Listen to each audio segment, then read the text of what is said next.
name is Brenda Moore, and I am obviously the much younger sister of Congresswoman Brenda Moore. And I am also her political director. We're going to introduce our panel in a moment. Donna Brazile called, she's running a few minutes late, but she'll be here in just a few minutes. But I want to introduce our distinguished MC. But before we do that, for many, many years, our MC and our commentator was Eric Vaughn. Yes. From Milwaukee, Wisconsin, just a very well-known journalist, 58 years old, that died on my birthday, September 8th. And I would just like if you would just take just a moment of silence to just remember and celebrate the life of Eric Vaughn, please.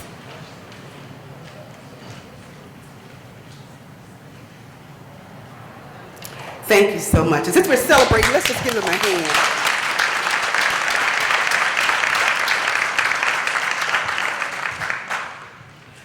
The Congresswoman, of course, represents the 4th Congressional District in Milwaukee, Wisconsin, and our moderator is from Milwaukee, Dr. Joan Prince, and I'm going to have someone that knows her very, very well. I'm going to have her, Jasmine, would you come and introduce Dr. Joan Prince? She didn't know why I had her come up here, but I would like you to introduce our moderator, Dr. Joan Prince.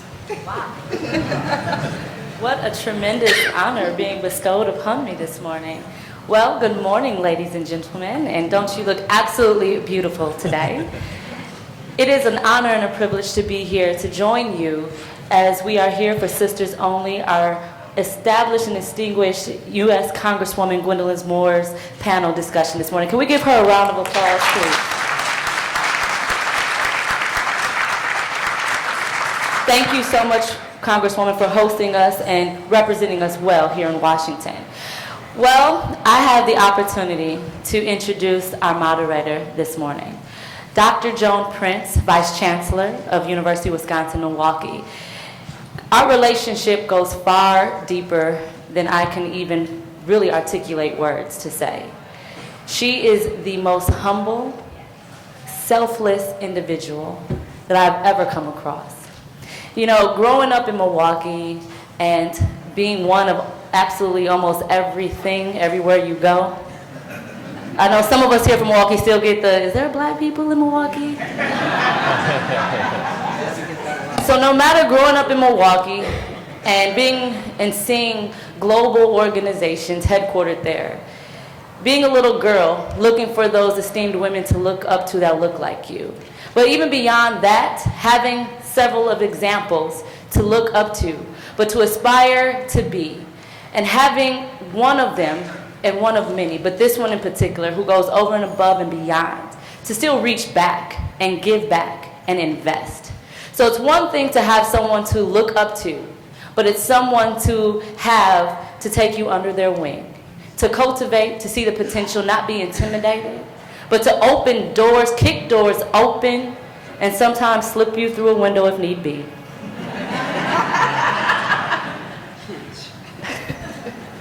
She is world-renowned. She was appointed by the President of the United States, Barack Obama, to serve as the 67th Representative Ambassador of the United Nations.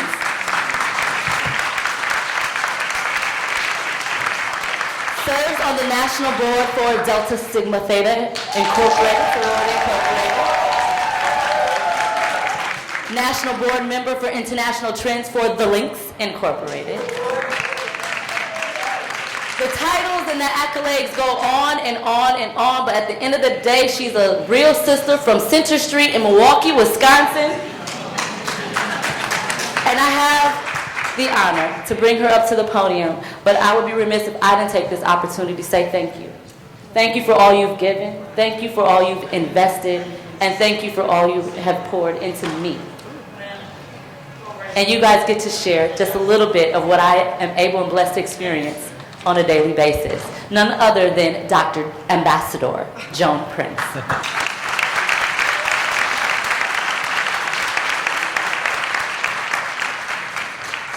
Oh my goodness, that was a total surprise. Total surprise. Jazzy, thank you so much, my darling. Love you buckets. And I'm supposed to actually speak after this, right? And try not to cry. But thank you. And good morning. Look at this room. Good morning. Good morning.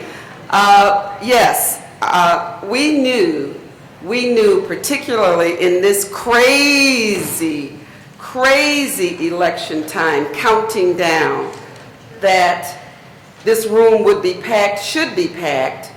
But I will also say to those of you who made it to the prayer breakfast this morning, I hope you heard some words that were said there.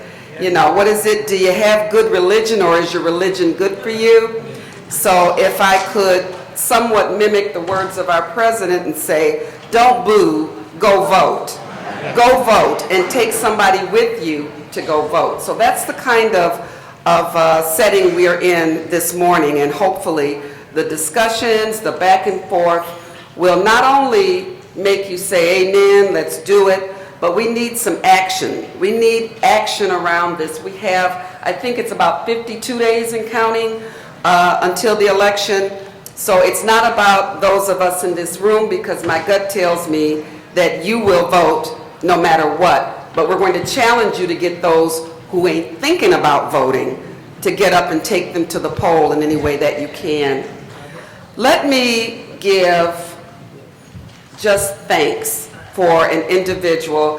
She's from Racine, Wisconsin, but just scratch that off her bio, because for those of us in Milwaukee that are, it's only a 10-minute drive away, she's from Milwaukee, Wisconsin. We've just claimed that.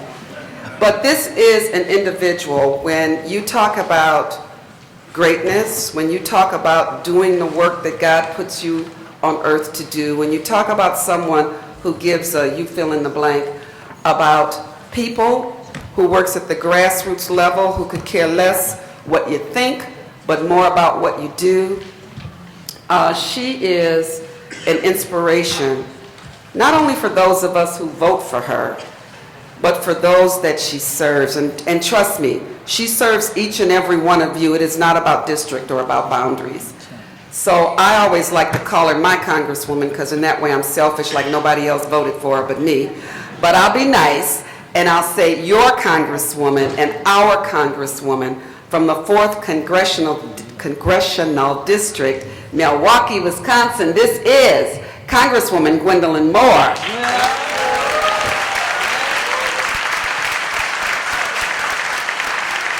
Love her. And I told her today, I said, you're wearing that hat. So she didn't get happy at the prayer breakfast, because one of us would have had to run behind her and pick it up. We got to have her looking good all the time. All the time. So if I could, let me introduce, and I know that they need minimal introduction, the two individuals that have joined us on the stage. And I smiled, because when I came in the room earlier, it didn't quite look like this, but the seats were filled, and all I could think of was, they were filling up. And all I could think of was, these folks must have got here at 8:30 this morning to make sure that they had a seat for this panel.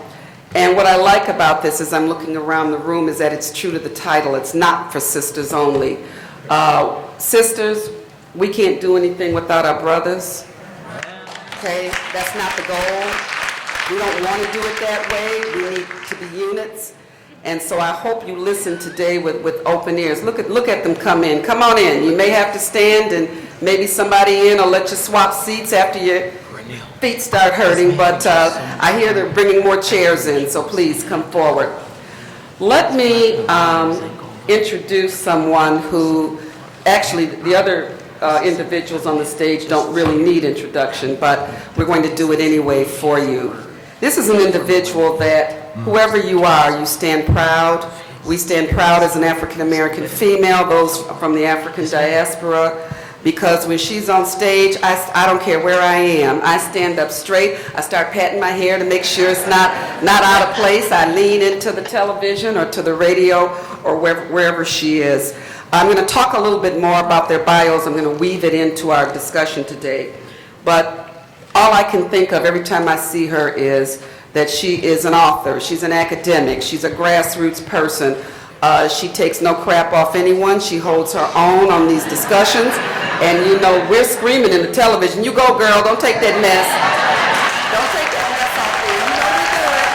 You know we do it. So let me introduce to you the interim director of the Democratic National Committee. And as I say, cooking with grease, she is our girl, Miss Donna Brazile.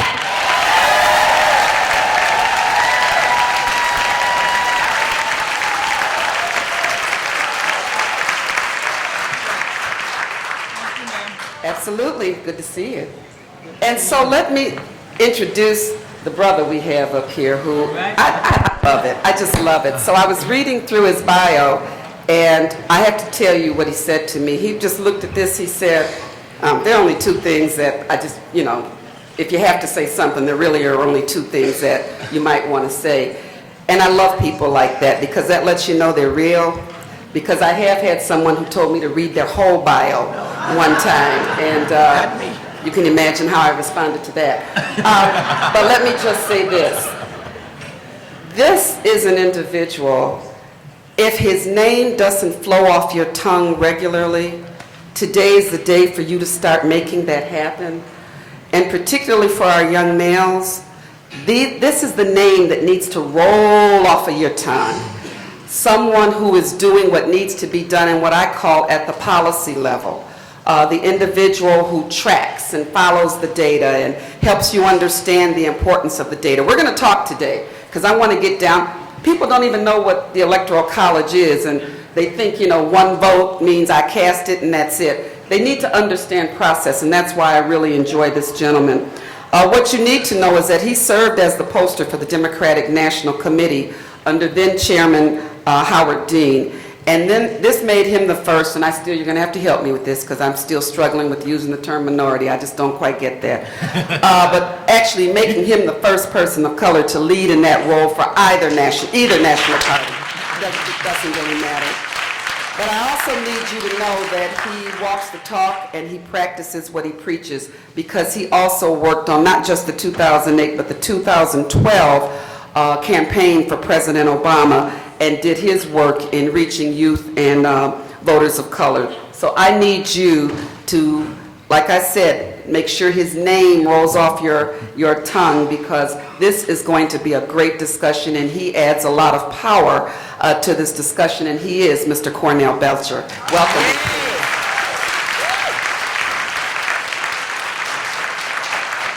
And we have another young person at the end of our table, and I'm sorry, I don't have the info. I'm going to let our Congresswoman tell us who's sitting on the other end, but this is a nice panel this year. Congresswoman, got some men up here. This is Mr. Donnie Walton III, and he's a millennial. All right, Donnie. That's what I like about this. This is about all of us as a unit, and I think that we need to understand that. Let me start off, and we are going to have time. I'm going to watch the clock carefully. We do want to get some questions in, so as you start to think of your questions, I'm going to tell you this up front. We all have titles. They're good titles. Just tell us your first name. Don't go into your bio when you get to the mic. If you want us to know it, you know, pass it out.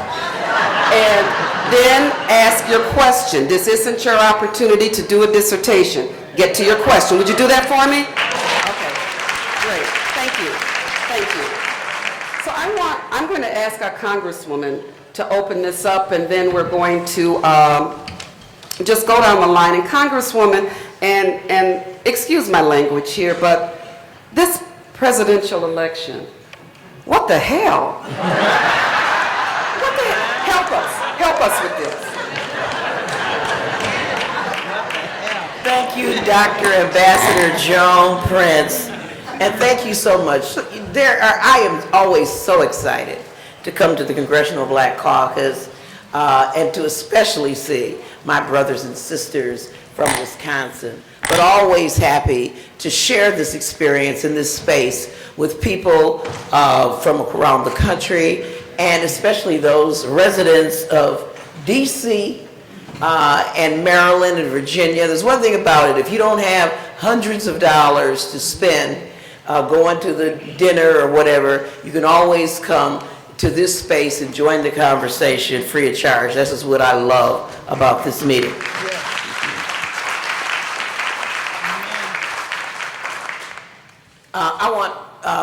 There are a few people I want to introduce because it just wouldn't be proper not to. Let me start with all of the elected officials from Milwaukee, Wisconsin. I think I've gotten all your names down, but I'm not sure. Can you stand up so I don't have my bifocals on either, so you're going to have to forgive me. And so this is not in any order of seniority. This is as I was writing them down. I see you, Representative David Bowen. He's my state representative, so I had to introduce him.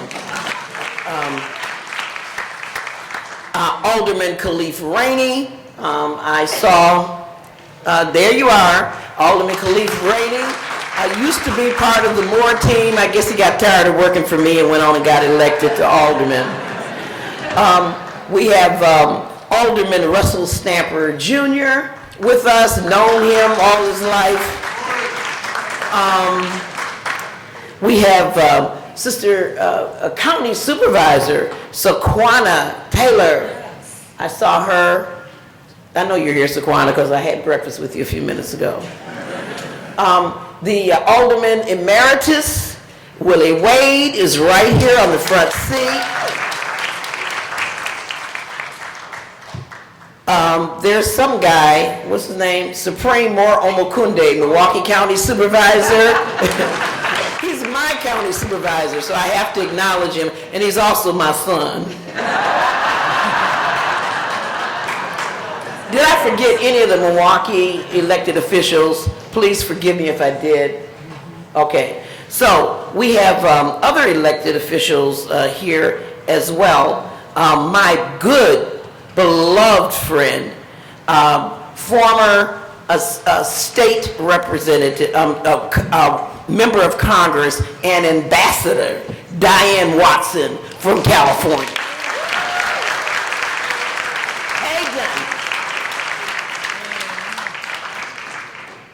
We also have a very good friend of mine, the mayor of Somerset, Maryland, my very, very good friend, Jeffrey Slavin. All right. What is it? Stay woke. Stay woke. Stay woke. And let me tell you, this could not be done without having the very, very, very best staff.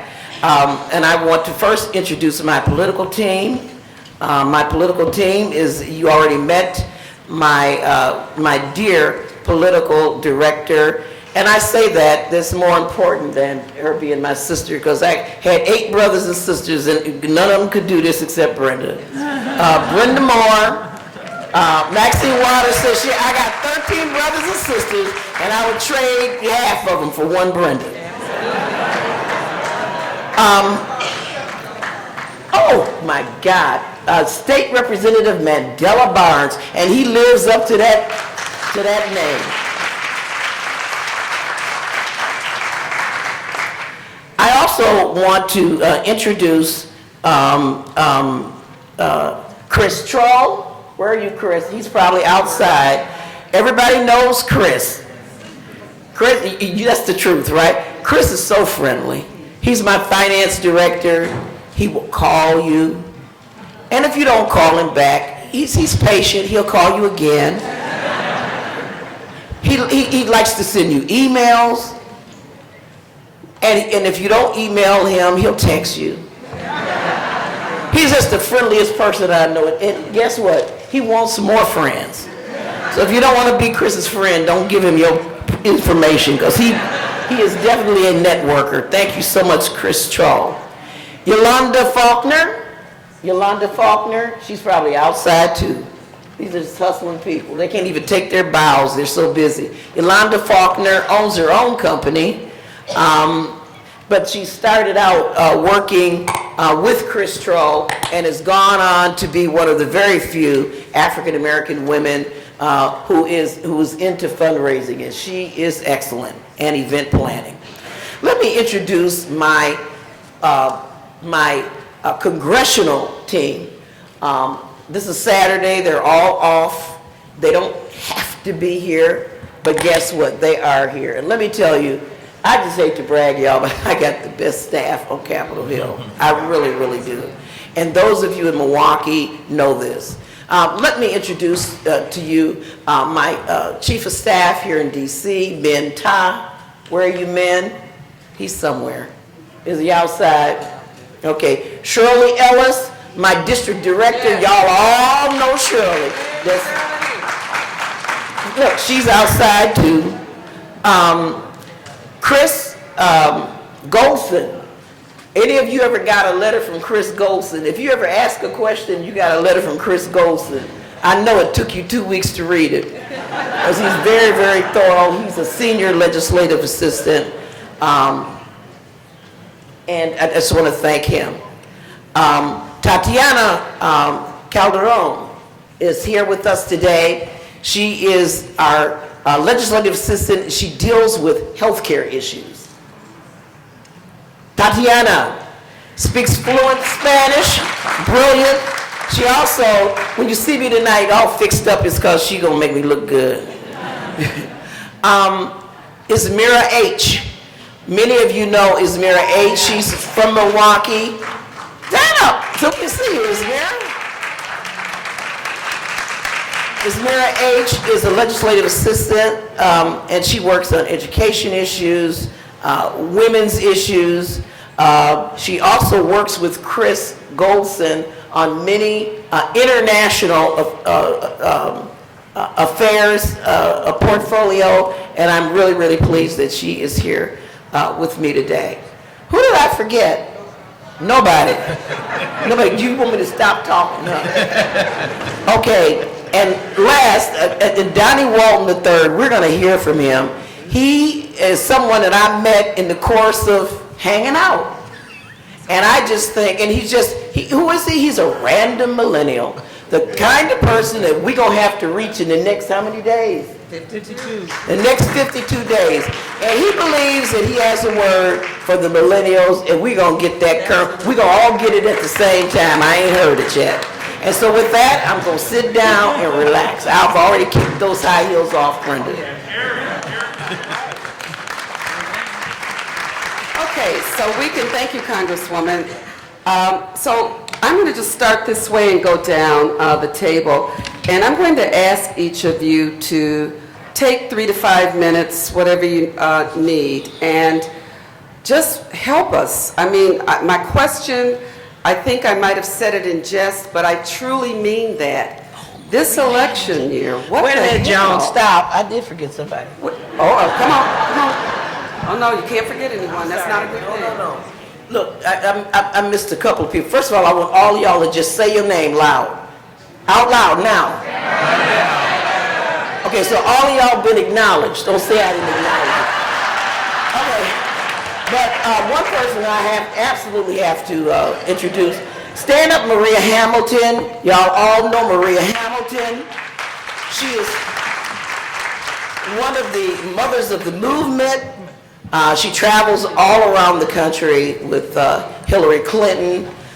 She belongs to a very famous club of famous mothers who have lost their children in police brutality and police violence. I don't know how they stand up to this, but these are the bravest, most wonderful people in the world, and I'm so happy that Maria joined us. She is going to be our keynote speaker later on this afternoon for the Wisconsin function. Oh, I didn't see. Where are you at, Eric? Somewhere hiding in the... Which Eric? Harris or Foster? And Sean Gard is my legislative director. Sean, he's brilliant. He's an attorney, forgive him for that. And he's also has all those Series 7s licenses and so on. And so when he briefs me on financial services stuff, I have to take a break and say, okay, I can't take it. Just give me 10 minutes to digest this before we continue our talk. And which Eric is here? No Erics, okay. All right, now I'm done. I'm done talking. All right. Thank you, Congresswoman. Here we go. Donna, 52 days, countdown to the showdown. Please help us. Tell us what it is we need to do to make this countdown work for those of us who are in this room and for those of us who will benefit from those of us in this room who will go out and vote and get other people to vote. Countdown to the showdown. What do we need to do over the next 52 days? Thank you so much, and I want to thank the Honorable Gwen Moore for inviting me over the last few years. Thank her for her tremendous leadership, her tenacity, most of all, her courage. Her courage to stand up each and every day as a member of the United States House of Representatives, to use her power to give voice to the voiceless. So I just want to say thank you, sister, and God bless you for all of the many leadership skills, and also your acknowledgement that we all matter in this room. It's a great honor to be with this distinguished panel, and thank you, Ambassador John Prince, for your grace and your wisdom as well. I would be remiss if I didn't say something nice about Cornell Belcher. Cornell and I go back a long, long, long time. He has been a tremendous force for good. Often when I feel like cleaning up my basement, Congresswoman, I notice that I have what I call polling books from Cornell Belcher dating back to probably before that young man was born. And you know, once upon a time, we were guided by our faith, we were guided by our hearts, and when we went out to encourage people to vote, often we would say, oh, black folks know what to do. But because of Cornell's leadership and his tremendous research, we know a little bit more about each other than we've ever known before. And so Cornell has given us what I believe is going to be the recipe. But like all good recipes, and remember, I'm a Southern girl, I understand how to cook. That's right. The Trinity matter. The Trinity, for those of you who are from Louisiana, we know that is who that. We know that the Trinity really forms what I call the root. And if you have the onions and the garlic and the pepper, and then before you know it, you are cooking with grease. Yeah. And it doesn't matter if you add seafood or poultry or beef or pork. If you have the Trinity, you're going to cook with grease. And so in this election cycle, what matters is that the Trinity, those of us who've been able to create what I call the tide of change, it matters that the Trinity is deeply involved and the Trinity is out there stirring it up. Our most, what I like to say, our most visible enemy is not the opposition that we create sometime. Our most important enemy that we have to confront is enthusiasm. If we lack enthusiasm, if we're not turning that stove on and putting the Trinity in there, then we're not going to get the kind of robust turnout that we need in order to win what I believe from the courthouse to the White House. It matters in American politics today that we not just focus on the top of the ticket, but we focus across the board.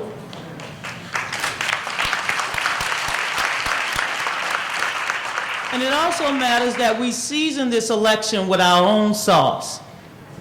For the last 15, perhaps 18 months, we've heard from one candidate, and he's been extremely loud. He's a candidate that can tweet at 3 a.m. and force us at 6 a.m. to talk about whatever is on the top of his mind. He's a candidate that has put more vitriol and division into what I call the political waters than anyone I've seen in my adult lifetime.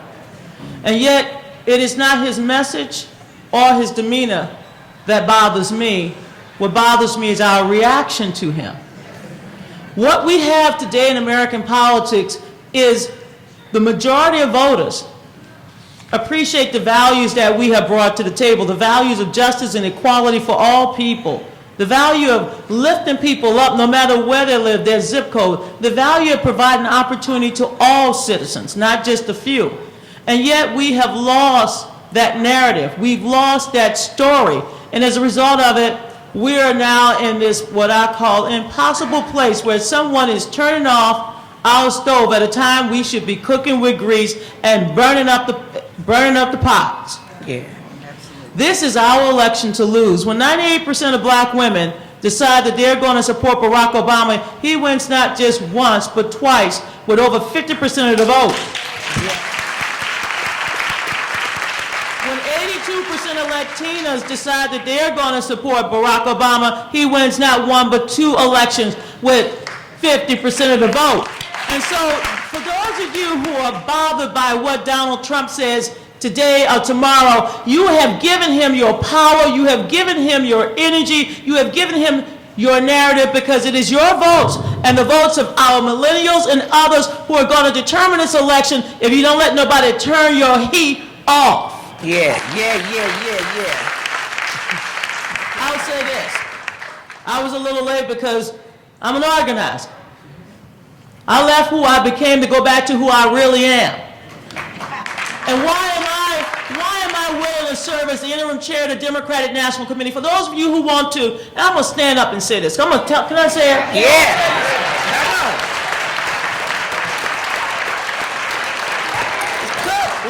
Here's why a 56-year-old black woman will stop working and making thousands of dollars to go back to be the chair of the Democratic Party, because had it not been for a party who believed in civil rights and voting rights and lifting up every child to give them a head start and a healthy start, I would not be the chair of the Democratic Party. Had it not been for the Democratic Party to put its political capital and to ensure that I have education, I would not be the chair of the Democratic Party. So it doesn't matter if I'm not getting a paycheck. What matters is I get a paycheck for all of you. What matters is that we keep the progress that we've had for 8 years. What matters is that after 8 years of having a black president, I'm not going back to having presidents who don't believe in I'm not going back to the bus. And that's why I want you to take this election seriously. Because if we do our job, next year there won't be 46 members of the Black Caucus. There'll be 50 members of the Black Caucus. If we do our job, we will make sure that we have comprehensive immigration reform. If we do our jobs, ladies and gentlemen, we will have criminal justice reform. And yes, we'll hold everybody's feet to the fire from the courthouse to the White House. That is why your vote matters. And it doesn't matter what Donald Trump says. It doesn't matter if he wants our birth certificate. Our grandparents didn't have birth certificates. And yet they got back to us. And that's who we are. We are the power of this party. We're the power of the United States of America. And don't let anybody tell you your vote don't matter. And we're never going to take your vote for granted. We're going to win this election. And next year, when we're in this room, Congresswoman, we're going to cook with grease.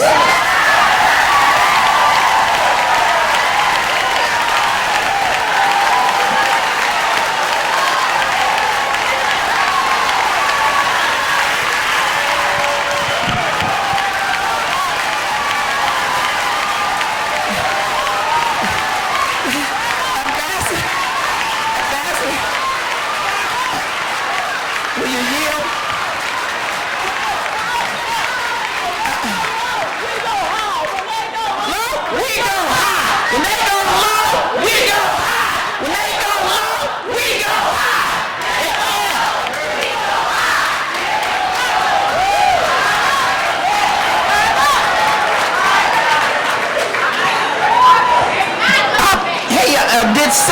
Did someone mention to the chair that the prayer breakfast was over? Ladies and gentlemen, brothers and sisters, let me tell you something. I have, who's just entered the room, one of the most important people in my career in politics, and that's the Honorable Congresswoman, not from New York, from Brooklyn, Yvette Clarke.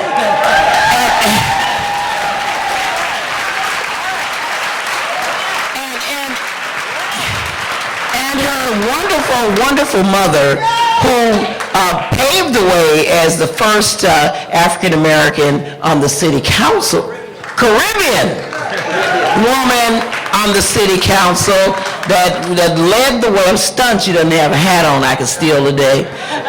But he wears hats, but she has been an inspiration and like a mother and friend to me. Thank you, my sister. And the reason Yvette is so important to me, because seniority means a lot around here.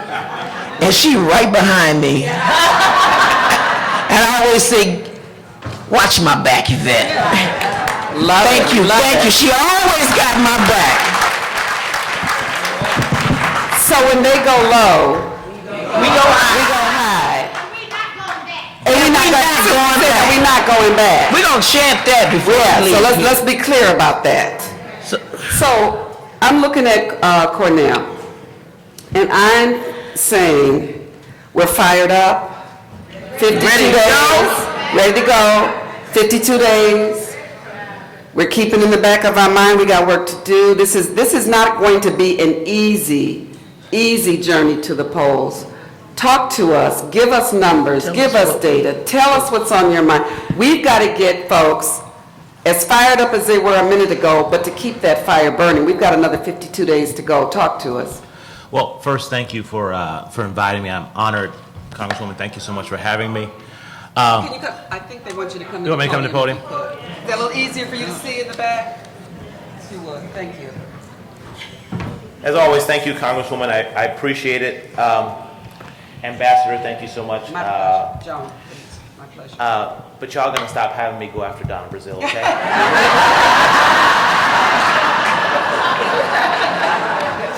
Y'all gonna have to, yeah, y'all gotta switch. I told folks, don't have me talking after Donna Brazile.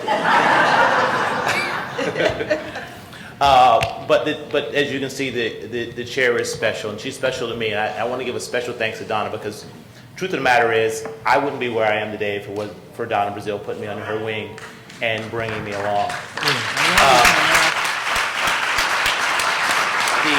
The importance of strong black women bringing others into the process and bringing them along. You know, there's probably not a Democratic operative under 45 who, you know, been blessed by Donna and in a position because Donna said it was okay. You know, just to take a moment, funny story aside, Donna probably doesn't even remember this, but one of the first polling contracts I got was for one of the progressive organizations, and of course, they didn't know who this black kid was, so they had to check in with Donna to make sure that I was in fact okay. And I, you know, Donna, I've never publicly, I can't thank you enough for anything that I do in life and wherever I go. It's because of people like you, so I appreciate it, Thank you. Chairwoman. Thank you.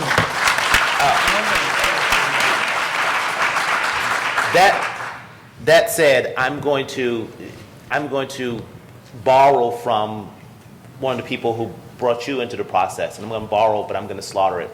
Reverend Jackson, you're going to remember it better than I do, because I'm trying to do this off my head, but I think it is appropriate now. In 1980, Reverend Jackson gave the Rocks speech, right? Mm-hmm. And after the election, Reverend Jackson talked about rocks just laying around. You know, he said Ronald Reagan won Massachusetts by 2,500 votes, 50,000 unregistered students, rocks just laying around. Ronald Reagan won Illinois by 100,000 votes, 50,000 unregistered blacks in Chicago alone, 100,000 Hispanics unregistered across the state, rocks just laying around. Now, one of the greatest honors of my life was to be a part of the Obama campaign in both 08 and 12. And we get a lot of credit and accolades for being a brilliant campaign. The truth of the matter is, Donna, we were brilliant at picking up rocks.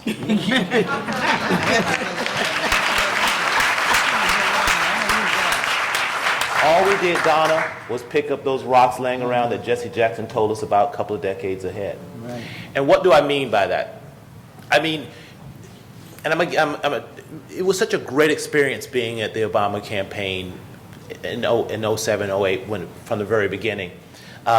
It was an experience of a lifetime, but early on, sitting at that table with then Senator Obama and talking about how we have to create a movement to bring more people into the process, to bring more young people like this into the process. If we have any chance at all of winning this thing, we've got to make the electorate look more like the population and realize the demographic changes, right? So that was something that really hadn't been done, you know, and it's something that campaigns hadn't focused their attention on. But we did focus our attention on it. And we spent money and time and resources, and we had an inspirational figure in Barack Obama.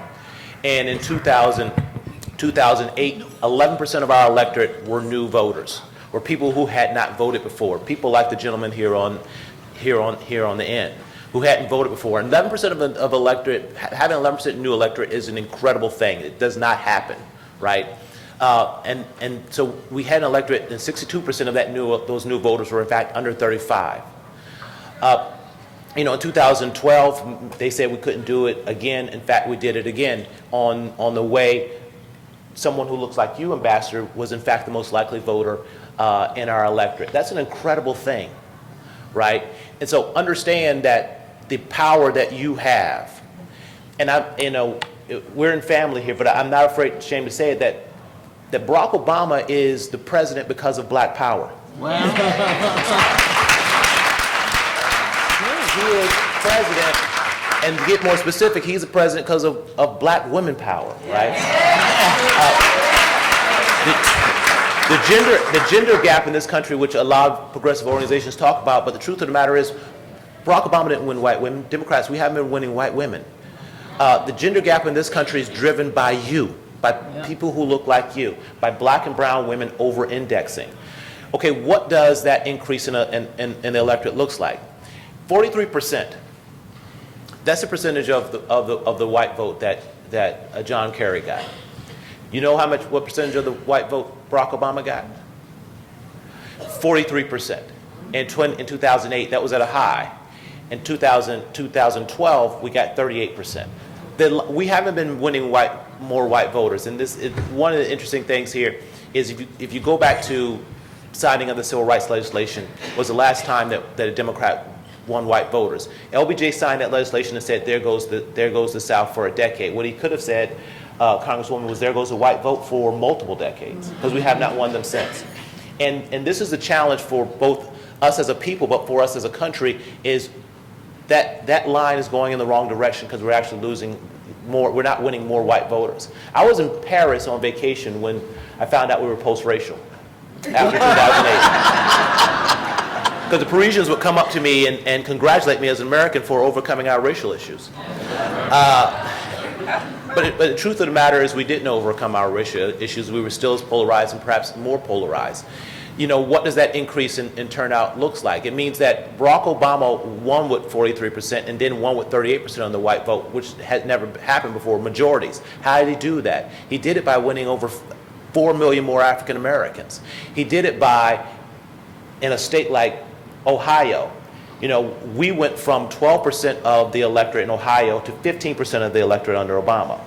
And how did, we got 141,000 more black votes out of Ohio than John Kerry. Donna, what did John Kerry lose by in Ohio? By about 100,000 votes? Yeah. Your vote matters. You have power. And the young people who are so important to this, and again, I'm giving stats. I'm a stats guy. Look, when seniors make up a larger proportion of the electorate, Democrats lose. When that young man and his friends make up a larger swath of the electorate like they did in 2012 and 2008, Democrats win, right? We can have a lot of back and forth about strategies and make this rocket science, but the truth of the matter is, on election day, if our national electorate looks like it did in 2010 or looks like it did under John Kerry, Hillary Clinton's going to lose. If on election day, if the electorate is 74, 75% white, Hillary Clinton is going to lose. If it's 71% white, Hillary Clinton's probably going to be president of the United States. We can get as complicated as we want, but that math fact is hard to get around. So your vote matters. Your vote is critical. Now, the young people part is really critical to this, because when you look at, and again, Hillary in the Washington Post poll, she's getting 37% of the white vote. This ideal that we're going to get more of the white vote, I think it's a fallacy. If she becomes president, it's going to be because of, again, the same thing the reason Barack Obama's president, because of black and brown power, right? You all are determining who is the leader of the free world. And to that young man, and one of the things, and Donna, I want you to sort of build on this, and when you're talking to young people, I was doing focus groups that were leaked to the New York Times. I was doing focus groups in Cleveland and talking to the young people in Cleveland, and this ideal that their vote doesn't matter, or that they don't have power. And the truth of the matter is, Donna, there's not a more powerful 24-year-old in the world than a 24-year-old black person in Cleveland. There's not a more powerful young black woman in the world than a 22-year-old black woman in Jacksonville, Florida. You know why? Because they punch above their weight. They're disproportionately impact on what happens in our country. A 24-year-old in China, in France, in England doesn't have the power that a 24-year-old black person in the United States has, because that person in Cleveland is determining who becomes president of the United States, and determining who becomes the leader of the free world. You have power, right? Part of what we have to do over the next 50-some days is connect them to their power and remind them of their power, and that they do have power and influence. They can change the election. But the other thing we got to do is rally them around their issue agenda. Yes. I think too often we're talking about our issue agenda, and look, criminal justice is their front and center issue, and we keep trying to talk around it, right? But it's their front and central issue. Now we have progressive organizations who want to talk about their issue and try to get the African American votes to rally around their issues. No, we got to take it backwards. We got to rally them around their issues, and then you can connect your issues up to it. Look, I hear a lot of conversation about enthusiasm, and to a certain extent, Hillary Clinton is in a bad position because like any Democrat would be in a bad position, because she's coming after Barack Obama. And young people, you had your great love affair of your life.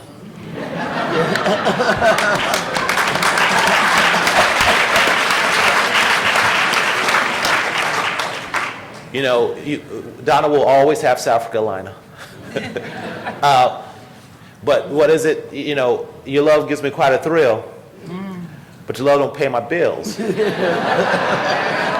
Malcolm. We got to get it. So it's time to move on from that greater love affair. Look, I like being in love too. But it's time to move on from that love affair and put your issues forward, right? Put your issues forward and hold elected officials accountable for your issues, right? So, you know, where are the Democrats? And Donna, I can do this because I'm not working for a presidential campaign this cycle. So, you know, hold the Democrats accountable for criminal justice reform. Hold Hillary Clinton accountable for criminal justice reform. Now, the beauty of it is, and Donna, you know this, and Congresswoman, you know this, but most people don't know this. A couple months ago, Hillary Clinton put out a criminal justice reform platform.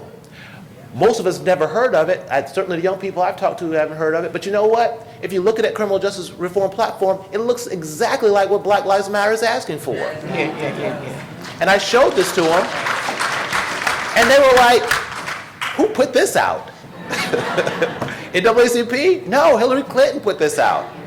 And literally one of the people in the focus group was giving me the hardest time said, if she does half of this, if she's going to do half of this, I'm going to vote for her, right? We got to take, you know, as Barack Obama exits the stage, we've got to fill his space with a celestial of issues that we can mobilize our communities around, and particularly our young people around. Yeah. Come on, Cornell. So that's our job over the next 50 or so days, is putting their issues first and foremost and holding these elected officials accountable for it. And look, don't feel bad. Every interest group in this country holds Democrats accountable. Gay and lesbian community does it, right? The Jewish community does it. There's no reason why we can't step to Democrats and the president and president about our specific issues, right? There's no reason we can't. Every other interest group does it. You have tremendous power. You will decide who becomes president. And if you do that and your interests aren't put forward and you don't hold them accountable, shame on you. That's right. Yeah.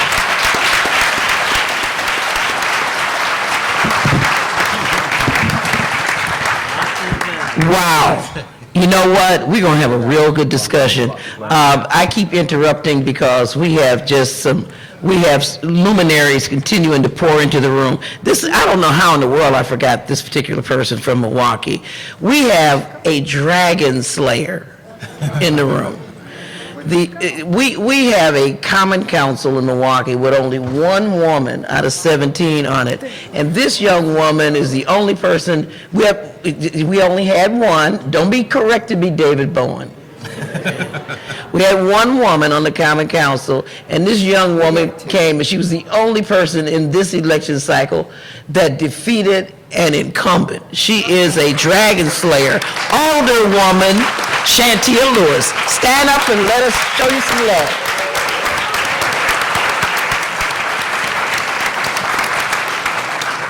Things gonna change on that Common Council. That's right. All right, thank you. That's right, and that's my older woman. I just need y'all to know that. Okay.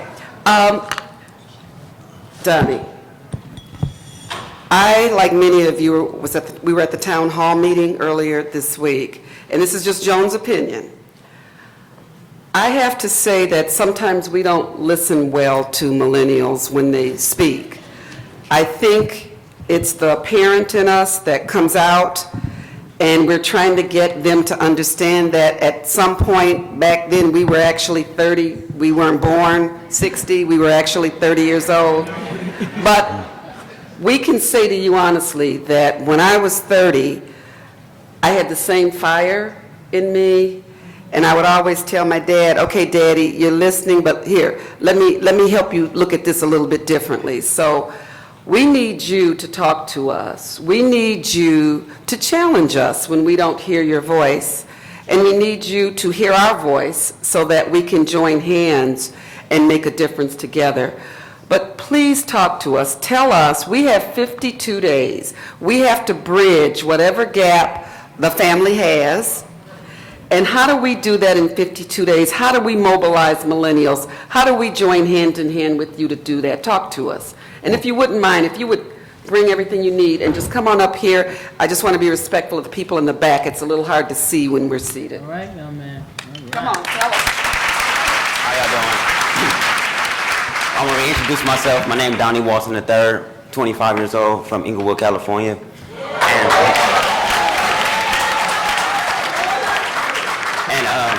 Now, by no means I'm an expert in politics or anything, but I'm going to tell a little bit about what I feel should be done. And first and foremost, I feel that as a people, we tend to operate off of what we can control when we need to operate off of faith. We need to have faith. You put it in the Lord's hands. Ultimately, at 19, August 9th, I was a victim of a violent crime. I was stabbed in my abdominal with a mini machete, and I had my stomach in my hands. I lost my right kidney, part of my spleen, part of my pancreas. I flatlined twice, wasn't able to eat or drink water for 9 months, and I laid in the hospital for 2 years. And I couldn't move, I couldn't walk, and I was giving up, you know. I wanted to die because I was not able to see the future. And like most young people that's living in poverty or living in the hoods or going through struggle or abandoned from their parents and family, they feel that they have today and only today to make it, when really you might live to be older, you might grow to be older. So we have to be able to show the young generation that they are the future. And it's by giving them a responsibility, making them feel important. I hear them talk about Obama being elected and whatnot, and a generation standing behind him. It's because we felt we had a cause. We had to rise together. Now with this particular election, we don't feel that we are really needed. We don't really care, you know. We hear Trump rant, we hear, you know, Clinton, you know, say what she had to say. But at the end of the day, it don't feel like we have no power and change. When Barack Obama was talking and he came out, we really felt we had a power. Like, his voice was ours. He looked like us. He was young. He was swagging and everything, you know?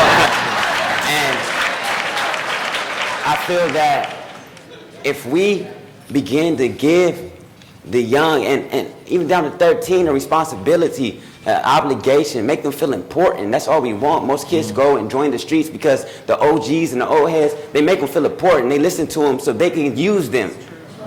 But the older generation I walk by, definitely black people, it kills me sometimes. I understand that everyone's going through stuff as you get older, but they walk by you and don't even look at you. They don't even smile. And a young guy, I take it personal. And it drives me, you know. I'm a little different, so it drives me to work harder. They're going to notice me. But someone that don't have that quite, you know, charisma, it might drive them in a different direction. you know. But one of them OGs that just come out of jail, they see that same young man and they, hey, how you doing? They want to know about you. And guess what that young man feel like? I feel important. And they ready to give their mind, body, and soul to that person and do whatever to keep their love and respect. So first and foremost, we have to be able to reach out. When you see a young man, it don't take, like, don't pour no whole spill on them, but lay your hand on them. Hey, let them know. Make them feel important. And when you begin to make the young feel important, they begin to become tuned with what you're doing. They become tuned with what's happening in the world. When you realize, when you let them know that they are the future, they all can be great. And I'm gonna keep it sort of short. And thank you.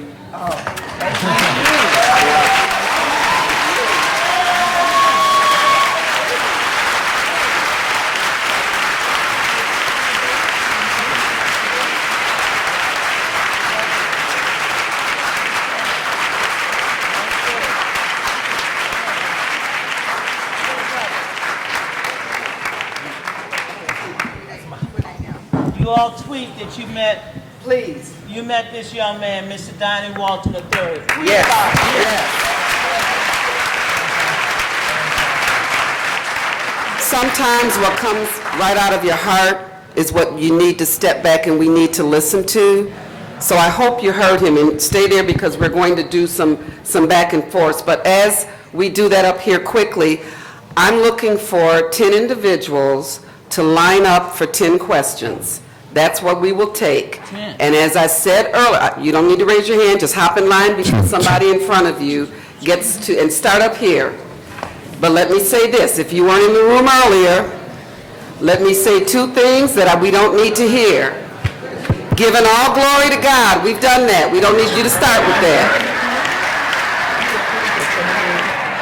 We don't need your CV and we don't need your list of titles.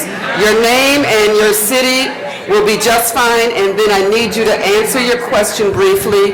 And with all due respect, if you get too long, we're going to have to move you because we really want to get everyone's question. 10 people, and thank you. I think we'll go ahead with the first question, and then I'll weave in more comments from our panelists. Sir, good morning. Good morning. Thank you very much. Brian Cartwright, Detroit, Michigan.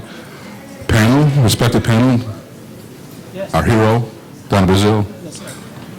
What do you tell the individuals when you're trying to get them to come out and vote that say that African-American individuals that say that, well, you know, the Democratic Party has taken us for granted, which this young man just said. They don't respect our vote, so by not voting, we're going to show them that we're meaningful. What do you tell them? Great question. You know what I tell them, and while I tell them that this is the vote that you have to respect, the vote that put Barack Obama in the White House, the vote that allowed us to make so much progress and the progress that we have to continue to vote. I also tell them that there's a flyer that I've created, and it hasn't been printed yet because I have to raise my own money these days. But that's never stopped the black woman. We've been able to do so much. And on this flyer, because I have 19 nieces and nephews, and every time there's a tragedy in this country, I try to find the words to tell my nieces and nephews that it's going to be all right. Yes. And so I've decided to make up a flyer with Sandra Bland, with Tamir Rice, Yes. with Eric Gardner, with Trayvon Speak Martin, their with names. Mike Brown. And then I said, vote for, and it's all of their faces. And God, when I started putting this together, Carnell, I had an 8.5 by 10, but now I need 11 by 14. And it's almost as big as this because there's so much that has gone on. And then on the back of that, I said, vote for, of course, in their faces. Yes. Thank you. Yes. On the back, I have their mothers. And I have them speaking out for criminal justice reform, for police accountability. And I said, vote so that their mothers' voices will be heard in the halls of Congress. Vote so their mothers' voices will be heard in the White House. Vote so their mothers' voices will be heard at the Attorney General and the Justice Department. Vote. Because if you don't vote, their voices will forever be silent. That's the importance of voting. Amen, amen. And let me say something to you. For those of you, I'll tell you the truth, Carnell knows me very, very well, but there are others in this room, Lavonia Allison and so many, many more. You all know I have never gone into a room and sat at the table without bringing in chairs. You all know that I've never gone in a room and said that I had to be the only one. I don't believe in tokenism. I'm not a window dresser. I have cussed out more people. I have left the room on many occasions when I have seen our voices and our votes taken for granted. I cannot tell you if I can approve what is happening in your state, but I can tell you one thing. If you let me know, Livonia, I'll call you back. I have nothing but time on my hand every day to call somebody and say, what are you doing? And you know I'm saying it in a little bit more juicy Louisiana way. But ladies and gentlemen, I hear it every 4 years, I hear it every 2 years. It's not an excuse. Let me tell you why I don't believe in that. Because every time the Democratic Party tries to tell us we're going to ignore you, you know what we do? We take the damn thing over. When you saw that stage on the first day of the convention, you saw a black woman as the secretary, you saw Marsha Fudge as the permanent chair, you saw Donna Brazile as the interim chair, so we ain't letting nobody take us for granted. So if you feel like they're taking you for granted, take this over. There you go.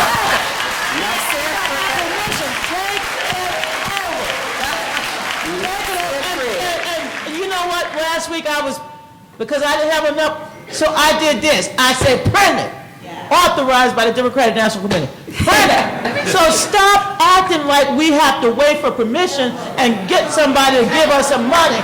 Do it your damn selves, because you know how to do it better than anybody else. There you go.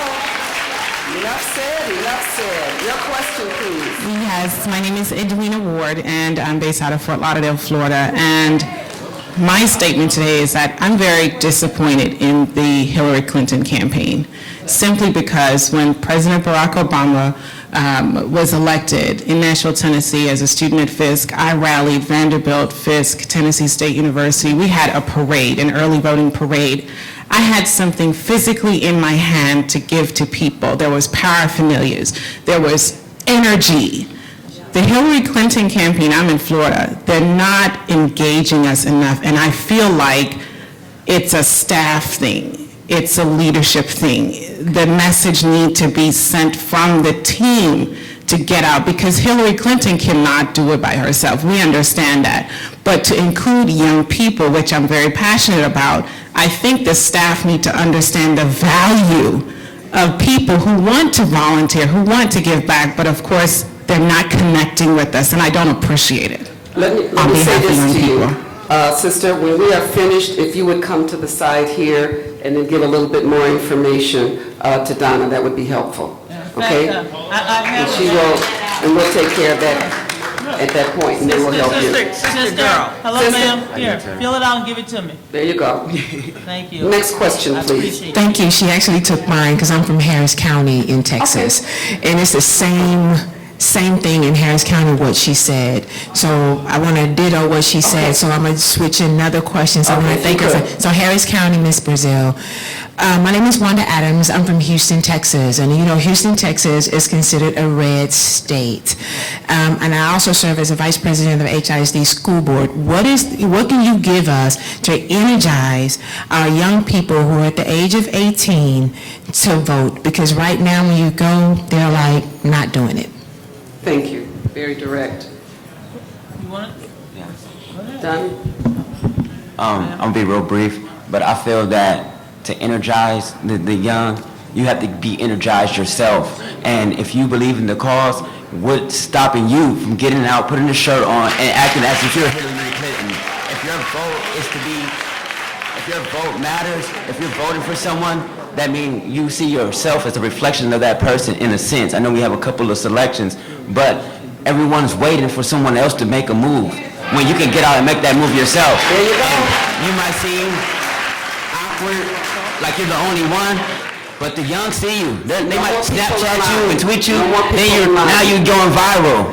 You know, you got to get out and do it. That's what I feel like. You don't have to wait for anyone else. Just do it. Just do it. Okay, very fast, or I'm going to cut off, okay? Next, please. My name is Felicia Richardson, and I'm from Dallas, Texas, and it is a red state right now. However, we've been working to overcome that. That being the case, currently, I know in Texas, we're looking at the driver's license versus the ID issue. Now you can only get one or the other.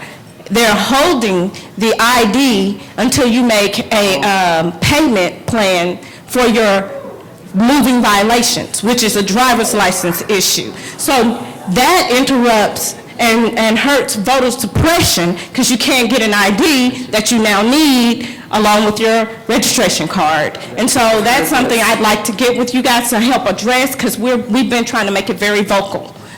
Okay, would you, again, help, do you have someone here with you? We have litigated this issue, as you all know, for those of you who are lawyers. This is one of these, it is a poll tax, but there are several states that the Democratic Party and our allies, ACLU, the Lawyers Committee, et cetera, and the NAACP, we're litigating that in the Fifth Circuit because that is a modern-day poll tax. You lose your right to vote if you have outstanding parking tickets, and Texas, like so many other states, have come up with these creative ways where you have to have a particular form of identification in order to participate in the electoral process. So yes, we're aware, but give me that because I might make you one of those plaintiffs, you know what I'm saying? There you go. There you go. Yeah. Ladies, I know you're together. Question, please. Hi, my name is DePelsh Magruder from Brooklyn, New York. Hello. And we are a group of moms. My sisters are standing here with me because we represent 140,000 moms of black sons, and we're trying to mobilize them to vote. So my question is, other than word of mouth, other than, telling your family and friends to go to the polls, are there tactics? And I'm looking at you, sir, are there specific tactics? Are there technologies? Are there things we can use with this mass group of people to mobilize, particularly young men, to vote? Because I was very struck by the statistic that you shared. Great question. Thank you. I'll start off, and Donna can jump in here on this. But it's not rocket science. It is literally you have to take everyone that you know to the polls, and yes, you have to put it on social media. Because everything right now is happening in social media. African Americans and Hispanics are over-indexing on the social media space. It's almost as if it's not happening on social media, it's not actually happening, right? So I think it's a fantastic opportunity to take the elections to social media and make it a group other expectation thing, because that's the way you get the energy going around. So, and we spent a lot of time on the Obama campaign and a lot of resources in the Obama campaign pushing stuff out into the social media space, because you know what? Television is no longer the dominant vehicle for communicating with young people. So you got to take it to the social media space, but it also starts by I'm taking you with me, right? And I'm going to put it on Snapchat. Yeah. Thank you. There you go. Thank you. I love it. Thank you. Please follow us on mobunited.org. Thank you. I love that. I may need to do a PSA with you all. Yes. IWillVote.com. Check your registration status. Since the 2012 election, again, I don't want to be the Donna Downer here, but since the 2012 election, several of you, and I say you, I'm not talking about you individually, but you've lost your right to vote because you didn't participate in midterm elections. And some of your state and local officials have purged your name as a result of your inactivity. Yes. So I would love to make sure, and this is another reason why I'm creating products at the DNC and not just, paying staff. I want you to check your registration status. If you move, check your registration Absolutely. status. If you've gotten married, check it. And got a new name, check your status. Because the one thing I don't want you to do is on election night is sit there at night saying, did I cast a provisional ballot? And early voting starts on September 22nd. So if you live in Michigan, you live in Minnesota, you live in Vermont. Yes, some of y'all live there. Next week, watch it now. I don't. But we get that from Wisconsin all the time. But if you live in any of those states, plus more, starting September 22nd, next week when we open up the Black Museum, people are going to be voting for 2016. So again, I really want you to pay attention and know that we have these resources online.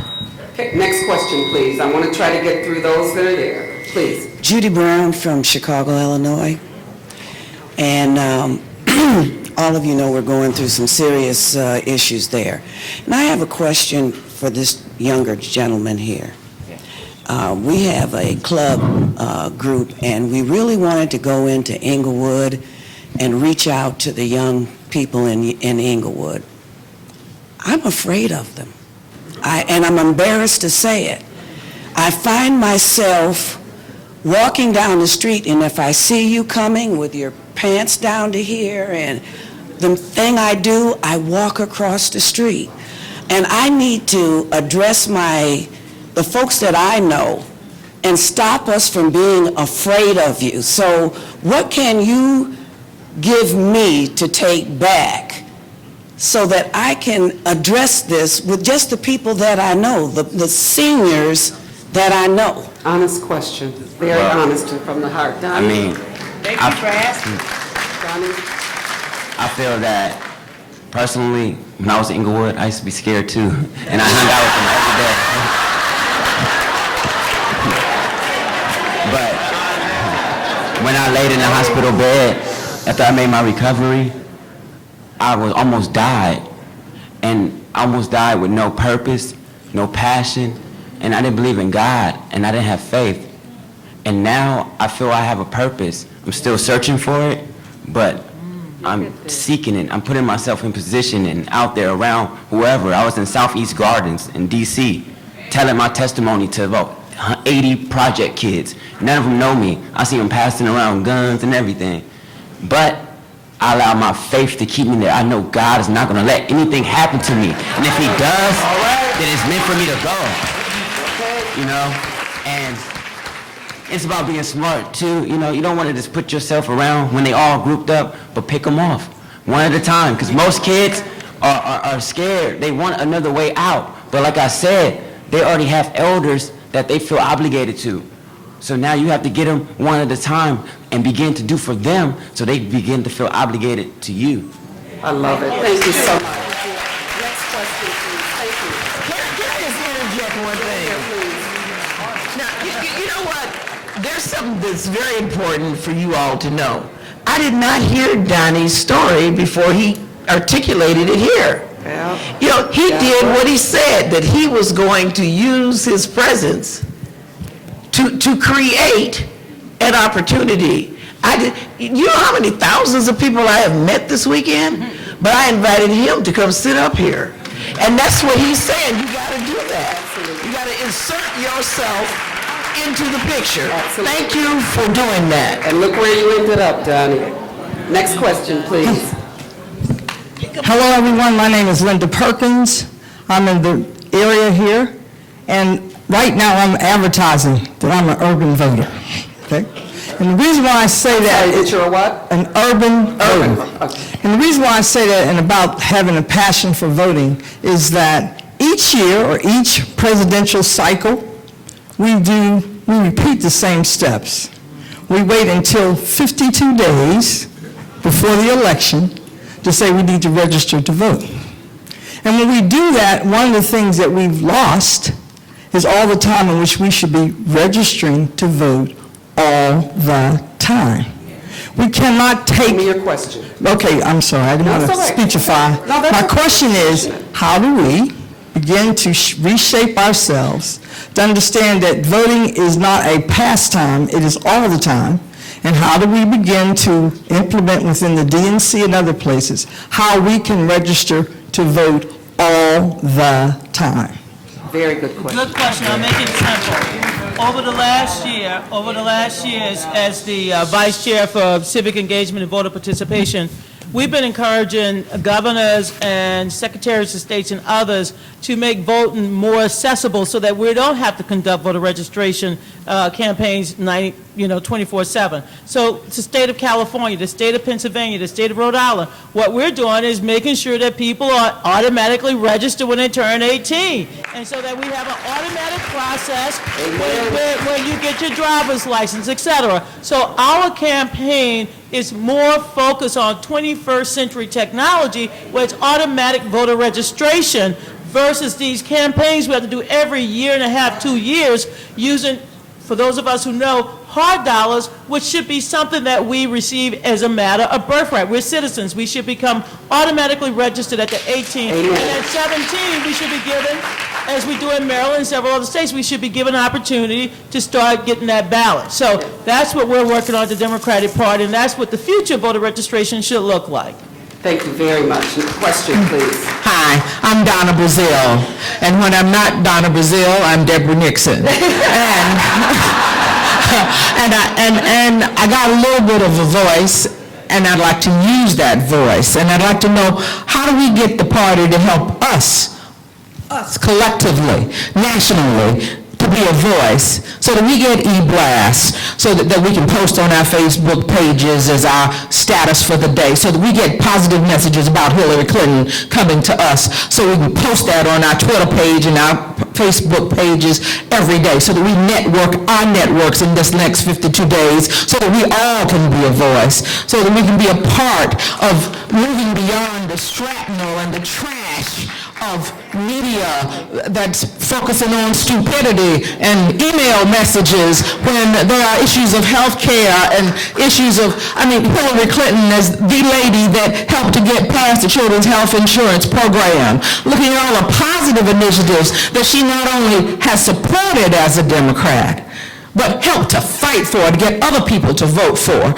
And we collectively need to be Donna Brazile's voice. So how do we become Donna Brazile? How do we get the party to share that kind of information with us through that network and e-blast with the advocacy side of it, so that we participate in that advocacy? We not only have an app, but we also, all you have to do is go online and sign up. It is that simple. I bought some cards. I will make sure that you're signed up, that you get the e-blast. Follow at the Democrat, for those of you who are Twitter, I'm one. Follow at Democrat, and you can also sign up by going to Hillary for America. We have so many ways to sign you up. If you're not signed up, ladies and gentlemen, trust me, by the end of the day, if you give me your information, I will make sure you're signed up. Absolutely. I've got 5 minutes. I want to honor those that are waiting in line, so you go. Veronica Wright, Atlanta, Georgia. No more line, please. Home of John Lewis and Hank Johnson. Thank you. Question for the future of the Democratic Party. With the demographics of this country changing, is it fear in this election of true racism, which I agree it is, or is it a changing demographic that's going to affect the Democratic Party down the line, so we can see a DePaul Patrick, a Cory Booker as a VP down the line? Thank you. It's not, they're not different. I mean, the demographic changes, and people, look, when people say they want to take their country back, we should take them seriously.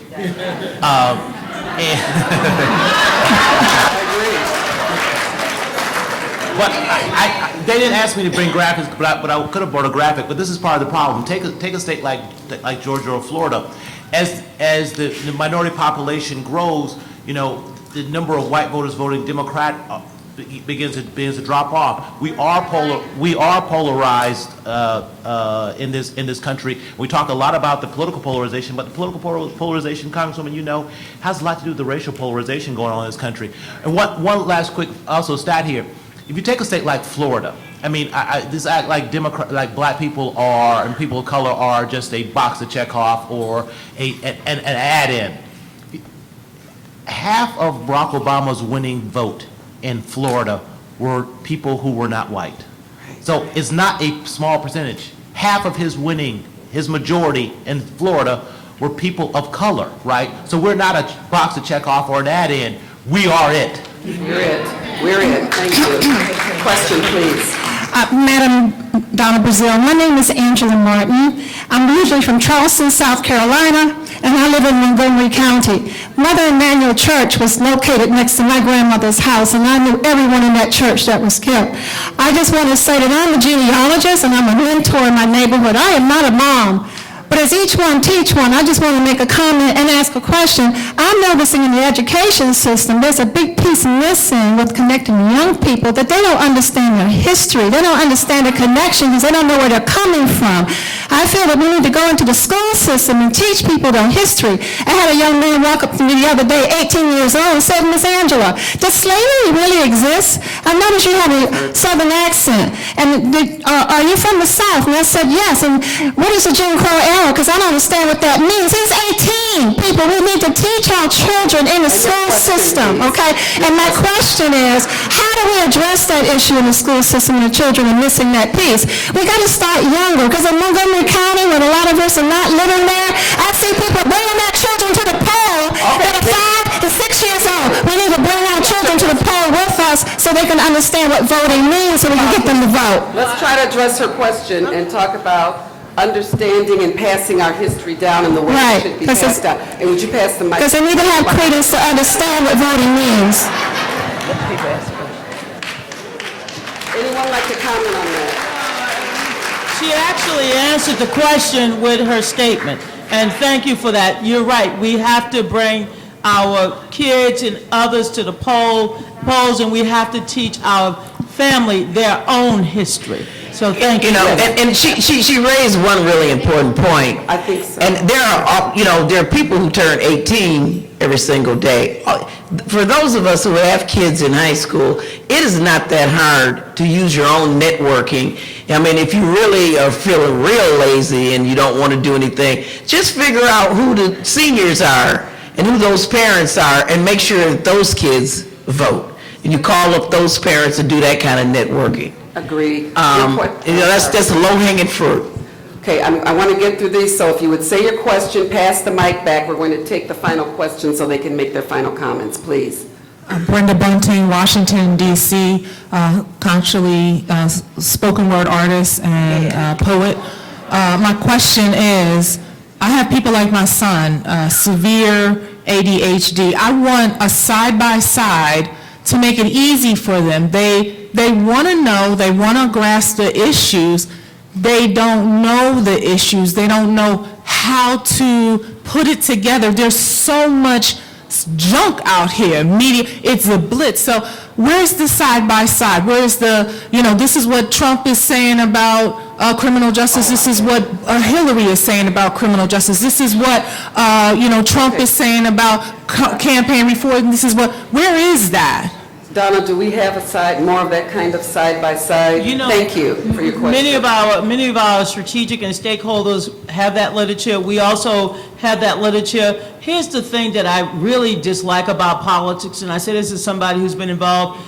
If you live in a battleground state, you are inundated with information and materials. If you live in a non-battleground state, which many of us do, and D.C. is a state like California and New York that is basically part of the 242, 18 states plus D.C. has given the Democratic Party an electoral advantage, what we call the blue wall, 242, which means you get no comparative literature, you get nothing. So it is incumbent upon our state parties and our allies to print that material, and what we ask people is download what we have printed so that you can utilize it locally. Again, that is 7 states. 7 states comprise the battleground, and those 7 states will receive $500 to $600 million worth of materials, advertisement, staff. The rest of us, ladies and gentlemen, and this is the untold but the real truth, the rest of us will not receive it. So we have to create it and we have to pass it on in our individual states. So it exists, but it doesn't exist in mass quantities unless you live in a so-called battleground state.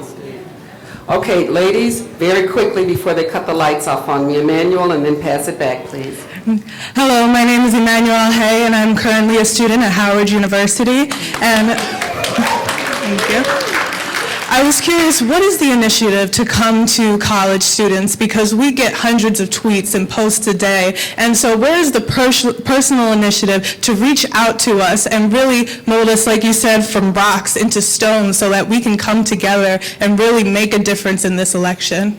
Like my days as a student activist, which I used to, when I first came to Washington, D.C., we didn't have anybody who came to us. We went to them, and we wanted to make Dr. King's birthday a national holiday.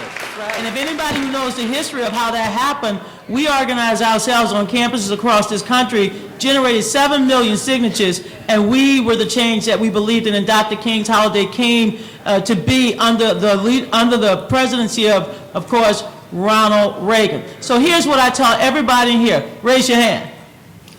I state your name. Joe Prince.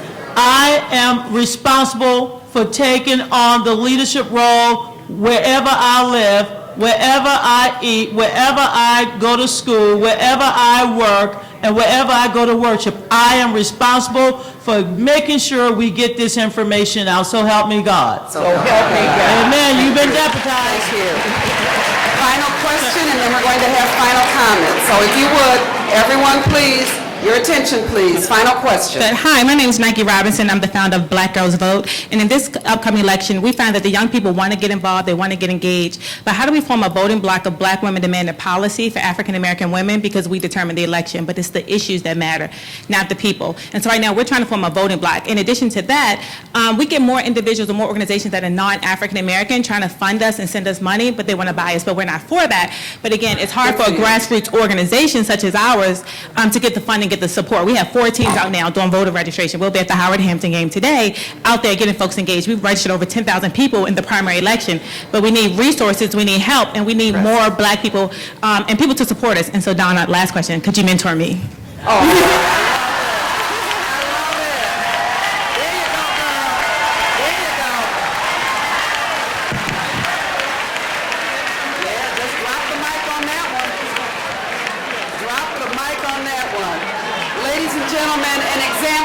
Use the microphone wisely. There you go, girl. Let me bring up our Congresswoman who is going to get final remarks and comments in. But before I bring up my powerhouse, would you help me say thank you to these 3 individuals who made this the day it happened. And as they say, you can clap, but make sure you go vote and take somebody else with you. Congresswoman Moore. Well done. As my late great mother would say, whoa, my. Listen, really to sort of summarize some of the things that I heard, and I hope that you heard too, and I hope that you followed the recommendation of my good friend Mayor Jeffrey Slavin when he said, stay woke. And that's a message for more than just this workshop, but for the next 52 days. One of the real great takeaways that I got from this, and not in any particular order of importance, but as I was jotting things down, is that's a great strategy when we say vote for Eric Garner, vote for Dontre Hamilton, vote for X in your community, wherever you live. I mean, you can go to Quick Print or whatever. The union ain't gonna mind if you don't have a bug on it, so if you don't have any money. Make a t-shirt. That is something that will directly impact these millennials, because we heard from an expert, not somebody's opinion. We heard from Cornell Belcher that young people are concerned about criminal justice reform, Black Lives Matter, that movement, Black Lives Matter, and so make your own t-shirt, poster, everything, and take personal responsibility. It is to make your body a billboard. I loved it when Donnie said, pick them off one at a time. Yes. I mean, that was just so, oh my God. Pick them up, if you take the time to talk to them. I mean, I just want to reiterate that I was looking fabulous the night I met Donnie. I mean, I was looking good. And I ain't no cougar like that.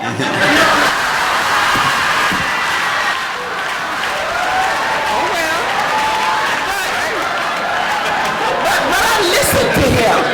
I listened to him instead of going into my canned sermon about how wonderful I was and how much I knew and how much they didn't know. And so let's just hear that we do have to hear them. He said, make them understand that they're important. That fits in just perfectly with what Cornell said. I mean, these people are not minorities. We need to maybe stop using that word. I mean, y'all, this is a chocolate cake we trying to bake here. Exactly. We cooking with grease. We baking a chocolate cake, y'all. Let them understand. There might be white frosting on it. There might be coconut on it. There might be all walnuts. But it's a chocolate cake, and they're all that. Yes, ma'am. What did Donnie say? Don't be. We need to, these millennials ain't excited. Be excited yourself. walk around my head down all the time. Oh, Donald Trump he's making me nervous. He's making me upset. Be excited yourself. Thank you. And let that enthusiasm be contagious. It was very appropriate to say, learn our history. You know, it really was, that was an important thing, and it's always the right time to share that. And of course, we're going to end this with our chant. How did it go? When they go low, we go high. Let's vote, right? Let's vote. Okay, here we go. When they go low, we go high. Let's vote. When